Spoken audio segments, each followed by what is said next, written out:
పవన్ కళ్యాణ్ గారు తిరుపతి జిల్లాలో, చిత్తూరు జిల్లాలో 8, 9 తేదీల్లో పర్యటించారు. ఎర్రచందనం స్మగ్లింగ్ గురించి, ఇతర అంశాల గురించి ఆయన మాట్లాడారు.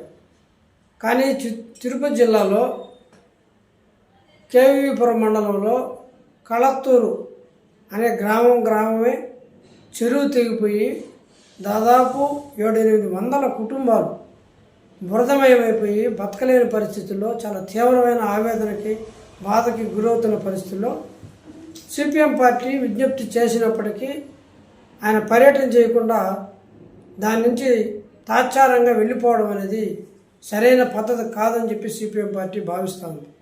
ఒక ప్రజానాయకుడిగా నేను ఎక్కడ ఏ సమస్య ఉన్నా అక్కడ వాలిపోతానని చెప్పేసి మాటలు చెప్పే పవన్ కళ్యాణ్ గారు ఈరోజు కళత్తూరు దళితవాడ కానీ, కళత్తూరు కానీ, అక్కడ ఉన్న ఇతర గ్రామాలు ఏమీ మీకు కనబడలేదని చెప్పి నేను అడుగుతున్నాను. మీకు ఆ బాధలు, వాళ్ళ బాధలు చూడాలని అనిపించలేదా? మీరు సినిమాల్లో కష్టాలు చూపిస్తారు తప్ప ఆ కష్టాన్ని అనుభవిస్తున్న, వాస్తవంలో బతుకుతున్న ప్రజల యొక్క బాధల్ని వాటిని చూసి వాటికి సంబంధించిన పరిష్కారాలు చూపాల్సిన స్థితిలో ఉన్న మీరు ఈ రకంగా చేయడం ఏమాత్రం చంతవ్యం కాదు. ఆంధ్రప్రదేశ్ రాష్ట్ర ముఖ్యమంత్రి పవన్ కళ్యాణ్ గారు తిరుపతి జిల్లాలో, చిత్తూరు జిల్లాలో 8, 9 తేదీల్లో పర్యటించారు. ఎర్రచందనం స్మగ్లింగ్ గురించి, ఇతర అంశాల గురించి ఆయన మాట్లాడారు.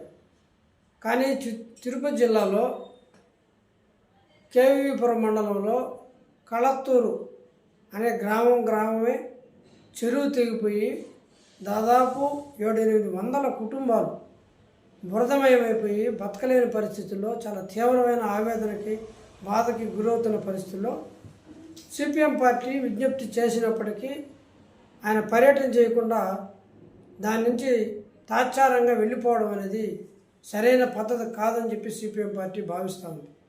ఒక ప్రజానాయకుడిగా నేను ఎక్కడ ఏ సమస్య ఉన్నా అక్కడ వాలిపోతానని చెప్పేసి మాటలు చెప్పే పవన్ కళ్యాణ్ గారు ఈరోజు కళత్తూరు దళితవాడ కానీ, కళత్తూరు కానీ, అక్కడ ఉన్న ఇతర గ్రామాలు ఏమీ మీకు కనబడలేదని చెప్పి నేను అడుగుతున్నాను.